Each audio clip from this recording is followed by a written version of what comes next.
धन्यवाद.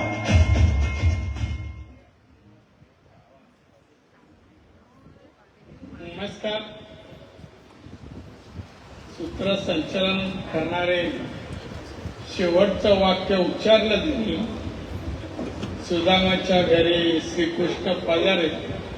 आमच्या अतुलजींना मी विचारलं, व मी अयोध्येला तर आलेलो नाही ना, मी या संगमेश्वरला. असो उपस्थित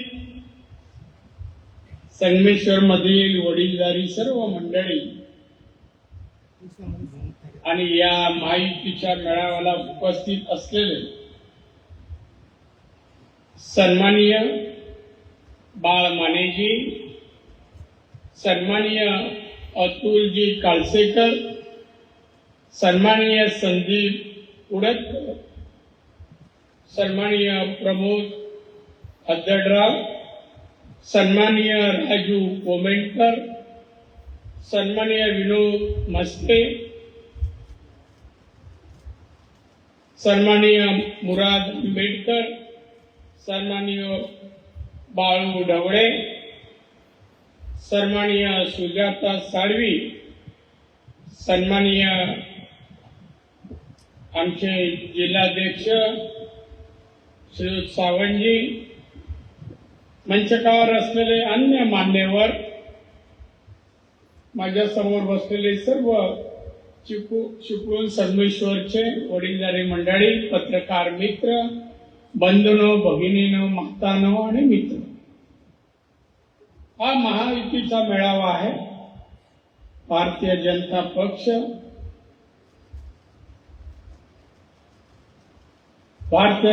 पक्ष, एकनाथजी शिंदे मुख्यमंत्री यांचा शिवसेना पक्ष आणि सन्माननीय अजित पवार उपमुख्यमंत्री यांचा राष्ट्रवादी पक्ष, या तिघांची महायुती महाराष्ट्रात आहे. आणि ही लोकसभा किंवा लोकसभेची निवडणूक ही महायुती लढवत आहे. आणि म्हणून आजचा हा मेळावा महायुतीचा मेळावा आहे. महाराष्ट्रात 3 पक्ष मिळून महाराष्ट्रातलं सरकार चालवत आहेत. गुणगोविंदाने आहे. चांगलं वातावरण आहे. हा महाराष्ट्र छत्रपती शिवाजी महाराजांचा महाराष्ट्र, एक लोककल्याणकारी राज्य निर्माण व्हावं या भावनेतून तिन्ही पक्षाचे नेते, कार्यकर्ते अतिशय चांगल्या प्रकारे कार्यरत आहेत. तेच वातावरण आपल्या संगमेश्वर चिपळूणमध्ये असेल असं मी गृहीत धरतो. आणि म्हणूनच एवढी भव्य सभा या ठिकाणी कार्यकर्त्यांची होते. माझ्या अगोदर तिन्ही पक्षाच्या मान्यवरांची भाषणं झाली, भाजपच्याही झाली, अजित पवार गटाचीही झाली आणि शिंदे शिवसेना गटाची झाली. ही भाषणं मी ऐकली आणि तिघांनी मला हमी दिली की या मतदारसंघातून, रत्नागिरी सिंधुदुर्ग जिल्ह्यातून लोकसभेला मोदींनी जी घोषणा केली आहे, अबकी बार 400 पार, त्या 400 पार मध्ये रत्नागिरी सिंधुदुर्गचा खासदार असेल, त्याची हमी या मंडळींनी सगळ्यांनी दिली आहे. कारण मला बोलण्यासाठी तसं काही शिल्लक राहिलं नाही. आणि मला बोलायला वेळ बघा 1:30 वाजत आलाय. सगळे उपाशी असाल, जेवला नसाल, सगळ्यांच्या पोटात भूक लागली आणि माझे काही शब्द भूक भागू शकत नाही. अशा वेळेला मी उभा आहे. जास्त वेळ बोलणार नाही, पण बोललं पाहिजे, थोडं राजकारण सांगायला पाहिजे. उपस्थित सर्वांना सांगू इच्छितो मी, हा देश, भारत देश 140 कोटी जनता आहे. 140 कोटी. मोदी गेली 10 वर्ष पंतप्रधान आहेत. 10 वर्ष देशाला 75 वर्ष स्वातंत्र्य मिळाल्यानंतर झाली आहेत. 75 वर्ष मोदींनी सांगितलं देश ज्या 100 वर्ष पूर्ण होतील त्या हा देश विकसित देश, प्रगत देश, आत्मनिर्भर भारत जगाच्या पाठीवर कोणाल्याशिवाय राहणार नाही, बनवल्याशिवाय राहणार नाही, हे मोदींनी गॅरंटी दिली. गॅरंटी. आणि ही गॅरंटी यशस्वी करण्याचं काम तुम्ही आम्हाला सर्वांना की या 400 पार मध्ये आपल्या हक्काचा खासदार पाहिजे. सिंधुदुर्ग रत्नागिरीच्या हक्काचा आताही खासदार आहे. खासदार आहे. रत्नागिरीचे लोक विचारतात साहेब आमच्याकडे 10 वर्ष आम्ही पाहिलं नाही त्याला, निवडणुकीला येतो केव्हा तरी भाषण करतो ना. मग 10 वर्षात काय आणलं? 10 वर्षात सिंधुदुर्ग रत्नागिरीला काय आणलं? एक तरी पाटबंधारे प्रकल्प, एक तरी ब्रिज, एक तरी मोठा रस्ता, एक तरी बालवाडी, एक तरी शाळा, एक तरी कॉलेज, एक तरी मेडिकल कॉलेज, एक तरी हॉस्पिटल आणलं. बेकारी आहे दोन्ही जिल्ह्यात. छोटे मोठे कारखाने आणले का? प्रयत्न केले का? याच्या उलट येणाऱ्या मोठमोठ्या प्रकल्पांना याने विरोध केला. मोठमोठ्या प्रकल्पांना विरोध केला. सिंधुदुर्गात विमानतळ मी आणत होतो, त्या जागेवर विमानतळाच्या जाऊ ना शेतकऱ्यांची जागा घेऊ नये आंदोलन. मी मग गेलो तिथे, पैसे जमीन, त्या जमिनीवर गवत पण रुजत नाही, खडकच खडक. आणि हा सांगतो शेतकरी द्यायची नाही, त्यांचं नुकसान होईल, सगळे विकत पैसे घेऊन. तिथे विरोध. सी वर्ल्ड मालवणला पर्यटन जिल्हा झालाय, सी वर्ल्ड आणायचं ठरवलं, त्याला विरोध. यूपी आणि दक्षिण तामिळनाडूचे लोक येऊन तिकडे जमीन खरेदी करतात, त्यांना विरोध नाही तर दलाली मिळते. पण सी वर्ल्डला विरोध. प्रत्येक प्रकल्प आला तर फक्त विरोध करायचं काम शिवसेना. या रिफायनरीची एक गोष्ट सांग. मी महाराष्ट्राच्या मंत्रिमंडळात मंत्री होतो, बरीच वर्ष होतो, ते 1 वर्ष होतो. त्या एक प्रश्न एका आमदाराने विचारला की रिफायनरी सुरू का होत नाही. त्याला उत्तर आमच्या मंत्र्याने दिला की याला विरोध. मला खरं कारण माहित होतं. मी फार राजकारण डीप मध्ये जाणार आहे, वरवरचं राजकारण मी नाही केलं. मी माहिती काढली. हा प्रश्न येण्याच्या 2 दिवस अगोदर उद्धव ठाकरे यांच्या मातोश्रीच्या घरी 34 कोळशापासून वीज बनवणारे उद्योजक. किती? 34. ही चर्चा विधानसभेत झाली आहे, पत्रकारांना मी सांगितलं. नुसता आरोप हवेतला नाही. 34 कोळशापासून वीज बनवणारे उद्योजक गेले. काय त्यांचा उद्धवजींना म्हणणं होतं? हा विजेचा प्रकल्प आहे रत्नागिरीचा, हा तुम्ही चालू करू नका. आणि तो चालू केला तर कोळशाची वीज कोण घेणार नाही, कारण तिथे वीज स्वस्त तयार होईल. आमची वीज महाग आम्ही विकतोय, म्हणून आमचे कारखाने 34 बंद.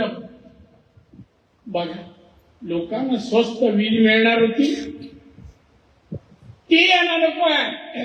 आमचे कारखाने बंद होतील म्हणून उद्योग सुरू करू नका. तिथे लाखोनी नोकऱ्या उपलब्ध झाल्या असत्या. मग उद्धवजींनी सहज ऐकलं का? हो नाही. उद्धवजी सांगितलं मी आंदोलन करतो, आपलं जे काय आहे ते पाठवा, आज ऍडव्हान्स देऊन जा. ऍडव्हान्स दिलं. मी हाच आरोप विधानसभेत केलाय. ऍडव्हान्सची रक्कम पण सांगितली. आणि कारखाना बंद जाहीर झाल्यावर बाकीची रक्कम मिळेल 50 कोटी. हे उद्धव ठाकरे, ही शिवसेना मराठी माणसाच्या न्याय हक्कासाठी जन्माला आली आणि रत्नागिरी सिंधुदुर्गात मराठी माणसाच्या मुळावर आली. हे बोलतात जो खासदार, मी नाव पण नाही, काही कुवत नाही, पात्रता नाही, बोलणं कोण ऐकत नाही. कोणता प्रकल्प शिवसेनेने 2.5 वर्ष मुख्यमंत्री उद्धव ठाकरे होता, एक प्रकल्प रत्नागिरी एखादा सिंधुदुर्गात एखादं तरी काम केलं लोकहिताचं? नाही. काय म्हणून मत मागताय? मराठी माणसाच्या न्याय हक्कासाठी बाळासाहेब शिवसेना जन्माला घातली. काय दिलं मराठी माणसाचं? मराठी तरुणींना नोकऱ्या, पोटाचा प्रश्न सोडवला काय? नाही सोडवला. आज मुंबईची मराठी माणसं लालबाग, परळ, माटुंगा, दादर इकडे राहायची. आता इथं जाताना चिपळूण एसटी स्टँडला लोक मुंबई चालले, मुंबई, आणि मग उतरले ट्रेन मधून, कोण टिटवाला, कोण वसई, कोण बदलापूर, मुंबईच्या बाहेर. मराठी माणूस मुंबईच्या बाहेर फेकला गेला. लालबाग, परळला 10 ते 15% मराठी माणसं राहिली, जी 100%. मग काय शिवसेनेने मराठी माणसासाठी ही 57-58 वर्ष घालवली. मराठी माणसाला सक्षम नाही केलं, मातोश्रीला सक्षम केलं. मातोश्री स्वतःसाठी उपयोग या उद्धव ठाकरे केला. बाळासाहेबांच्या सत्ता वेगळी होती, या शिवसेना वेगळी. बांधवून आता भाजपची सत्ता केंद्रात, राज्यात. मोदी साहेबांनी केलेली कामं माझ्याकडे आणि मुद्दा मांडली. कोरोना आला होता, तुम्हाला माहिती आहे, 2022 साली. कारखाने बंद पडले, उद्योग धंदे, हॉटेल, फेरीवाले सगळं बंद. लोक घरी, पगार नाही, पैसे नाही, उपासमार सुरू झाली. गरिबांच्या घरी अन्न नाही, गरिबांच्या मुलांच्या पोटात अन्न जात नव्हतं, रडत होती.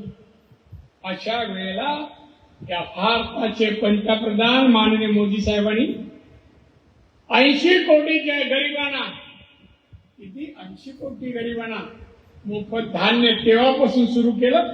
आजही आहे, पुढचे 5 वर्ष मिळणार. खरंच भूक लागली आहे, चालत काढावा.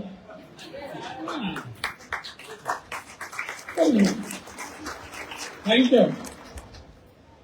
अहो, आपले पंतप्रधान हे गरिबांचे पंतप्रधान. अहो, यांनी नुसतं धान्य मोफत नाही, आयुष्यमान भारत एक योजना चालू केली. घरात आजारी पडला, पैसे नसतील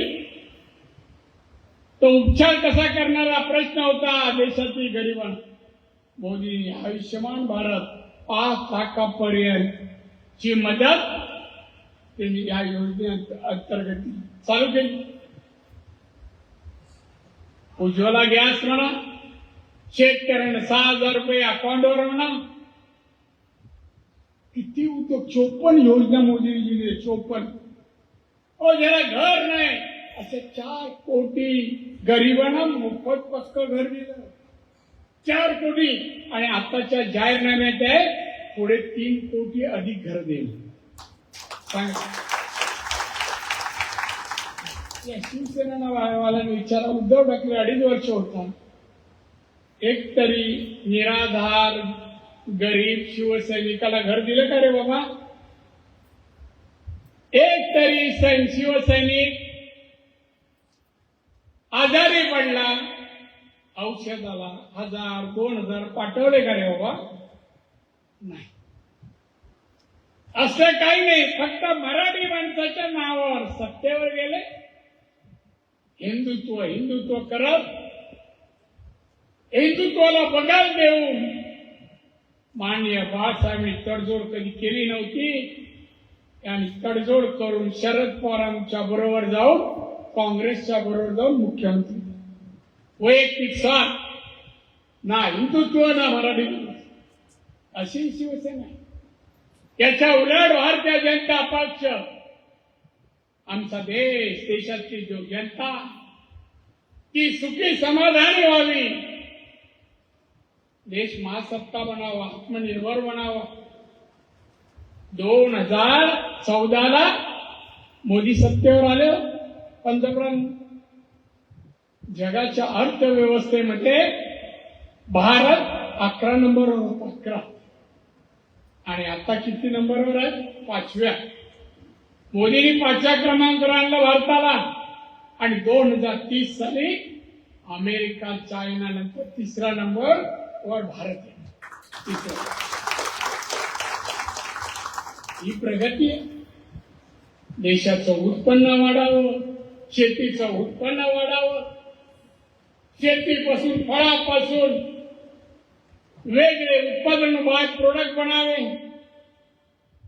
त्याचं मार्केटिंग करावं, एक्सपोर्ट करावं परदेशात, लोकांना जास्त उत्पन्न व्हावं, लोक सुखी व्हायला पाहिजे. यासाठी दिवस रात्र आमचे मोदी साहेब प्रयत्न करतात. मी त्यांच्या मंत्रिमंडळात पाहतोय किती तास काम करतात. मोदी सकाळी 3 वाजता 12च्या नंतर झोपतात आणि 3 वाजता उठतात. योगा वगैरे करून 5 वाजता अधिकाऱ्यांची ब्रीफिंग घेतात, चर्चा. त्यांची कॅबिनेट कधी 8:30 कधी 10:30 कॅबिनेट सकाळ. 16 तास 18 तास मोदी काम करतात. कोणासाठी? देश आणि देशाची शक्ती. आणि म्हणून मोदी म्हणाले अब की बार 400. मग आता हे चेष्टा होऊ लागली या वाक्यावर. चेष्टा. लाल रामलीला मैदानावर विरोधकांची एक जाहीर सभा गेल्या आठवड्यात झाली.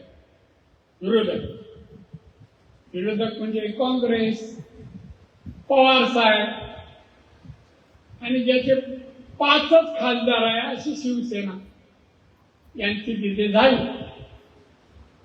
हे उद्धव ठाकरे गेले. त्यांना वाटलं आपल्याला रामलीला मैदानावर बोलायला मिळणार. गेले. अरे तुझा आकार बघ. 5 लोकसभेत किती खासदार बसतात? 543. आज सांगायचे 5 कोणी राज शिकणार आहे. शरद पवार किती? 3. काँग्रेस किती? 50, 55, 3, 58. सगळ्यांचे खासदार किती? 58. भाजपचे किती? 303. सांगा कोणाशी लढता? काय बोलला हवा? उद्धव ठाकरे काय वाक्य बोलतात? मोदींनी सांगितलं अब की बार 400 पार. हा म्हणतो अब की बार मोदी तडीपार. अरे चांगलं बोल रे. चांगलं बोलता येत नाही का तुला? शिव्या घालतोस. कोणावर बोलतो? पंतप्रधान देशाचे 140 कोटी जनतेचा नेता आणि पंतप्रधान. तुला काय वाटत नाही जनाची ना मनाची? त्यांच्यावर बोलतो. या कोकणात वडीलधारी माणसाकडे बघत नाही तरुण वर्ग. त्यांनी पाहिले नमस्कार करते, संस्कार कोपण जोपासताय. हे संस्कारांच्या मुलांना आहे, लोकांना आहे. आणि तू एवढ्या मोठ्या व्यक्तीला तडीपार शिवी घालतो. काय काय बोललाय? मी परवा उत्तर दिलं मालवणमध्ये. सडेतोड उत्तर दिलं. सगळ्यात जेवढं आमच्यावर मोदीने आरोप केले तेवढं नाही उत्तर. मी काय उष्ण ठेवत नाही, परतफेड करून. आणि म्हणून बांधवा मी आलोय माझ्या लोकांना भेटायला. कोकण माझं घर समजतो, कुटुंब समजतो. मी हक्काने बोलायला.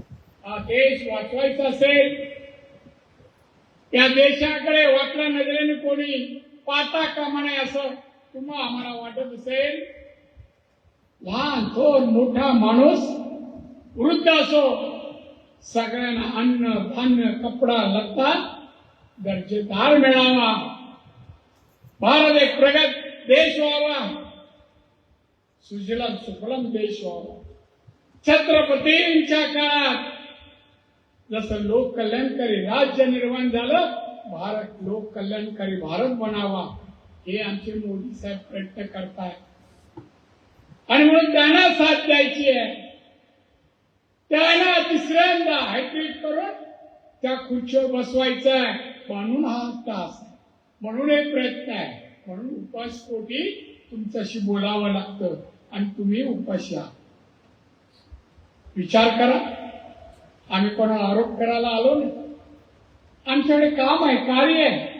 मी सिंधुदुर्ग जिल्ह्यात, महाराष्ट्रात आणि आता खासदार केंद्रीय मंत्री देशात जे काम केलंय, आता राष्ट्रपतींच्या भाषणात माझा उल्लेख झाला, पंतप्रधानांच्या भाषणात माझा उल्लेख झाला माझ्या डिपार्टमेंटचा. एवढंच का अर्थमंत्री निर्मला सीतारामन याने उल्लेख केला. सिंधुदुर्गात जेवढा विकास झाला सगळे कामं मी केले. एक कामाचा यांचा संबंध नाही. रस्ते, पाणी, वीज, शाळा, धरणं, टँकर मुक्त सिंधुदुर्ग जिल्हा महाराष्ट्रात एकच. इंजिनिअरिंग कॉलेज आहे, मेडिकल कॉलेज आहे, खाजगी आणि प्रायव्हेट हॉस्पिटल 6.5 बेडचं आहे, वृद्धाश्रम आहे. हे शिवसेनेवाले रिटायर झाले ना कामटेकडे, कुठे आश्रय नसणार. आमचा वृद्धाश्रम मी फुकट ठेवून देणार. बडबड करू नका, 2 टाइम खा, ही पण व्यवस्था केली. आज तरुणांना एक्सपोर्ट करतात, आंबे एक्सपोर्ट करतात, मासे एक्सपोर्ट करतात, जांभळाची बी, फणसाची बी, ही फणसाची बी आहे ना आपली बी, त्याची पावडर बनवून डायबिटीसचं औषध बनवतो. डायबिटीस आता परदेशातले लोक येतात, आम्हाला बिया पाहिजे, माझ्याकडे आले. म्हणजे फणसाची बी, चिंचेची बी, जांभळाची बी, हळदी मशमे टाकतात तर त्या पावडर एका बाजूला आणि दुसरा पावडर बाजूला, त्या दुसऱ्या प्रकारची पावडर ही मेडिकल फार्मास्युटिकल स्टडी उपयोगात येते. किलोला किती रुपये? 8,000 मिळतात. 8. हे सगळे उद्योग मी तिकडे चालू केलं. एक सावंत नावाच्या मुलीने MBA झाली आहे. तिने आता गवती चहा, जो चहा मध्ये टाकतो ना आपण सर्दी झाल्यावर, त्या गवती चहा पासून ऑइल बनवायचा कारखाना टाकला. सांगवे कणकवलीचे गाव कारखाना टाकला आणि ती ऑइल बनव. ऑइल, हे ऑइल कसं जातं सांगावं? नाहीतरी आपण कुंडीतच गवती चहा करतो. आता लोक शेती करायला लागली. आसामला अत्तर बनवतात गवती चहापासून. 200 महिलांचे कारखाने. ही मुलगी तेल बनवते. 7,000 रुपये किलोनी तेल विकते ती. बघा, हे नवीन नवीन शोध लागले. मी सिंधुदुर्गात आणतो, लोकांना सांग. आसामला गेलो, येताना 2,000 रुपये आणली बांबूची. तर बांबू आहे ना तिकडे, हा महाग, आणि बांबू पासून अगरबत्ती बनवतो. ही अगरबत्ती परदेशात किती जाते? आमचं डिपार्टमेंट विकते. एक्सपोर्ट 3,000 कोटीचं एक्सपोर्ट अगरबत्ती परदेशात होते. म्हणजे आपल्याकडे देव आहे तसं नाही, तिकडे पण देव आहे, तिकडे पण अगरबत्ती. वेगळे व्यवसाय सुरू झाले कोकणात. हे इथेही सुरू करायचं आहे. इथला समाज कुणबी असो, कुंभार असो, मुस्लिम असो, कोणताही धर्म जातीचा असो, ज्याला पोट आहे तो या देशात नागरिक आहे. त्याला पोटाचा प्रश्न सोडवण्याचं काम सरकारचं असतं. आणि मी सिद्ध केलं. शिंदे आदिवासी आणि मागासवर्गीयांसाठी ते जो उद्योग केला त्यांनी, उद्योग म्हणजे व्यवसाय. शिवसेनेवाल्यांचे नको ते उद्योग नाही. हा, उद्योग म्हणजे कारखाना केला तर त्या 90% पर्यंत कर्जमाफ, 10% पैसे भरायचे. महिला आणि ती पण मागासवर्गीय होती, एवढी सूट यायची. कारखानदारी आपल्या जिल्ह्यात यावी, नाही तर नोकरी सोडून शिकला का मुंबईत जा, कुठे काम करा, किती पैसे नाही करतो, कसे झोपतो, झोपडपडी, हे जीवन आपलं नाही. स्वाभिमानाचं जीवन. मी भारतीय आहे, मला रोजी चांगली नोकरी, मी व्यवसाय करेन आणि वापस जगेन. अमेरिकेच्या एका माणसाचं दरमाशी उत्पन्न किती? 54 लाख. कसे जगत असतील बाबा? 54 लाख. चायनाच्या एका माणसाचं उत्पन्न किती? 36 लाख. चायना. आपलं किती? 1,97,000 सरासरी. आता आपलं 10 लाख, 20 लाख गेलं. आपण किती रुपयापर्यंत? प्रत्येकाच्या घरासमोर गाडी असेल हो तेव्हा. आणि त्याला प्रत्येक, काल माझी व्यापाऱ्यांची बैठक झाली चिपळूणला, काय काय केलं पाहिजे ते त्यांना मी सांगितलं. आज माझ्या अंडर 7 कोटी कारखाने आहेत, 7 कोटी, 18 कोटी कामगार आहेत. त्यामध्ये तुमच्या इथले कारखाने व्हायला आपण नोकऱ्या मागत फिरण्यापेक्षा दुसऱ्याला नोकरी देण्याची क्षमता कोकणी माणसाची. काळा मारण्यासाठी बोलत नाही. सुरुवात करा, मी तुमच्या पाठी. कर्ज मी देणार, तुम्हाला फक्त जमीन पाहिजे तुमची, बाकी मशिनरी, कर्ज, सर्व गोष्टी आहे. मार्केटिंग पण, एक्सपोर्ट पण, त्याला मदत आम्ही करतो. आम्ही म्हणजे सरकार, सरकार म्हणजे मोदी सरकार, मोदी सरकार. आणि म्हणून बांधव आपलं सरकार असायला पाहिजे. आपल्या सरकारमध्ये मी आहे, मंत्री म्हणून आहे, नुसता खासदार म्हणून आलो नाही थापा मारायला. मी कृतीमध्ये आणलाय. जा सिंधुदुर्गात, तुम्ही खरंच जा, तिथलं राहणीमान लोकांचं बघा. एक तरी असा व्यक्ती दाखवा की त्याच्या घरात अन्न शिजत, उपाशीच होत, गरिबी नाही ठेवली. मी ह्या जिल्ह्यात 34 वर्ष मुंबईत नगरसेवक, PhD चेअरमन, आमदार, मंत्री, 10-12 खासदार, मुख्यमंत्री, विरोधी पक्ष नेता, परत आमदार, खासदार आणि आता केंद्रीय, एवढी पदं मी नशीबवान.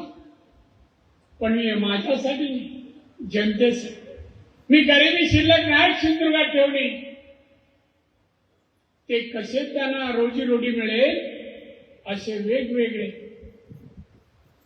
कारखाने म्हणा, शिक्षण म्हणा, आता फळ प्रक्रिया करणारे फूड प्रोसेसिंग चे कारखाने आणण्यासाठी, त्याला ट्रेनिंग करून देण्यासाठी टेक्निकल सेंटरचं काम सुरू झालं.